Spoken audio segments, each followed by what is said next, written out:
Mes chers élèves, bienvenue dans la deuxième séance de classification des êtres vivants. Avez-vous trouvé la réponse à cette question? Pour classer les animaux, on doit identifier d'abord un ou plusieurs critères. يجب أن نحدد معايير. Puis, on les regroupe selon la présence ou l'absence de ce critère qu'ils ont en commun. Par exemple, dans cette photo, on va comparer le groupe d'animaux qui se trouve en haut et celui qui se trouve en bas. Quelle est la différence? Oui, le premier groupe, ce sont des animaux qu'on voit souvent à l'œil nu dans la nature. Ce sont des animaux pluricellulaires, c'est-à-dire ils sont constitués de plusieurs cellules. Le deuxième groupe est agrandi 300 fois. Elle est microscopique. Regardez, elle est formée d'un noyau, d'un cytoplasme et d'une membrane cytoplasmique. Donc c'est quoi? Oui, c'est une cellule. Donc ce groupe des cellules est unicellulaire. On les appelle des animaux unicellulaires, c'est-à-dire qu'ils sont formés d'une seule cellule. Ainsi, le règne animal est subdivisé ou partagé en deux groupes, des animaux unicellulaires et des animaux pluricellulaires.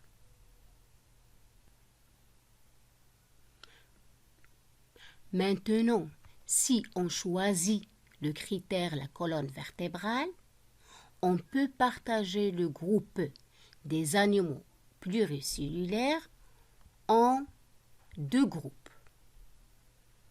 Le premier groupe, il y a présence de colonne vertébrale. Regardez mes chers élèves, j'insiste sur le serpent. Voilà la colonne vertébrale de serpent. Oui, le serpent a une colonne vertébrale. Le poisson aussi, les oiseaux, la tortue. Le deuxième groupe, il n'y a pas de colonne vertébrale. Donc, le premier groupe appartient au branchement des vertébrés. Le deuxième groupe, parce qu'il y a absence de colonne vertébrale, est appelé embranchement des invertébrés. Ainsi, les animaux pluricellulaires sont divisés en deux groupes, en deux embranchements. Le premier groupe est appelé vertébré, le deuxième groupe est appelé invertébré. À l'intérieur de l'embranchement des vertébrés,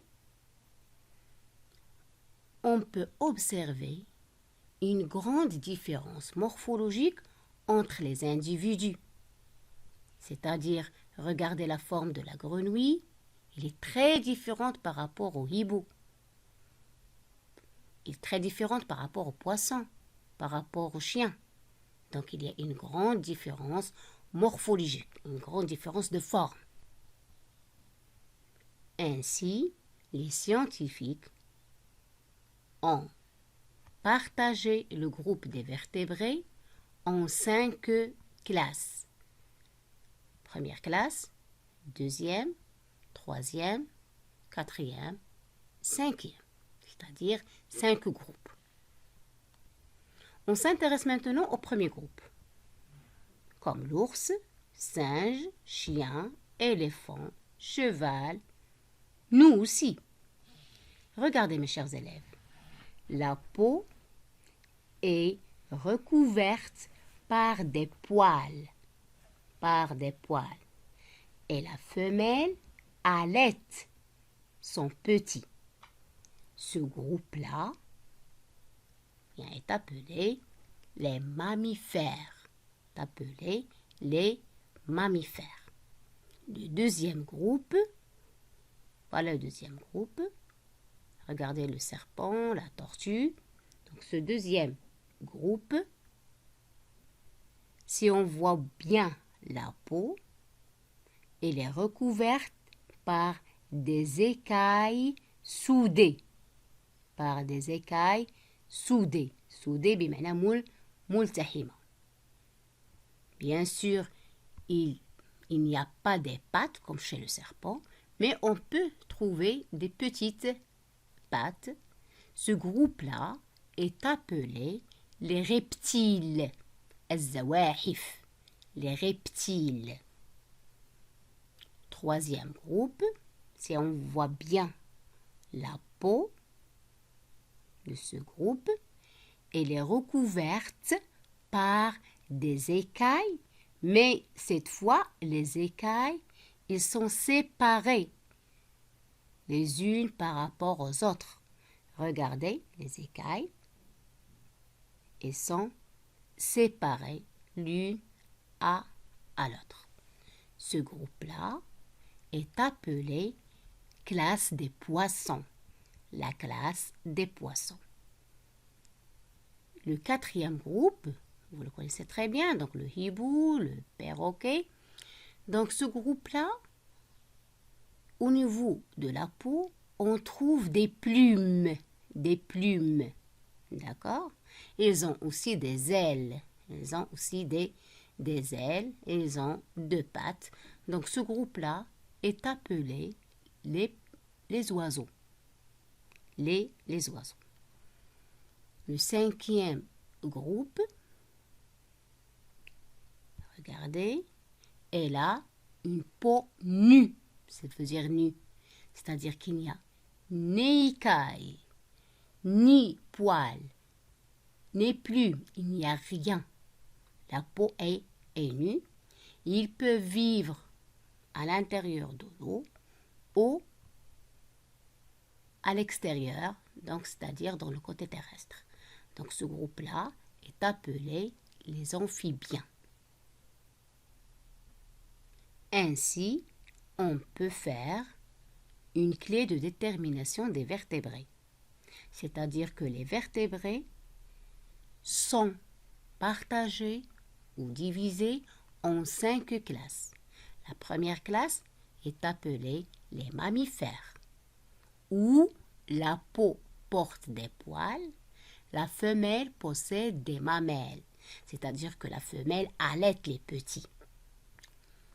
Deuxième classe, les oiseaux. La peau porte des plumes et ils ont aussi des ailes. Troisième classe, les reptiles. La peau porte des écailles soudées.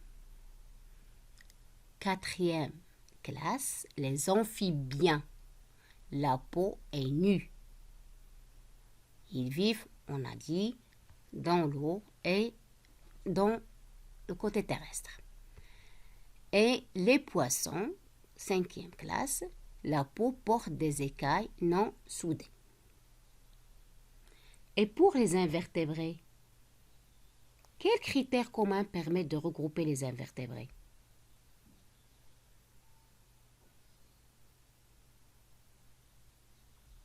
J'attends votre réponse pour la séance prochaine. Au revoir.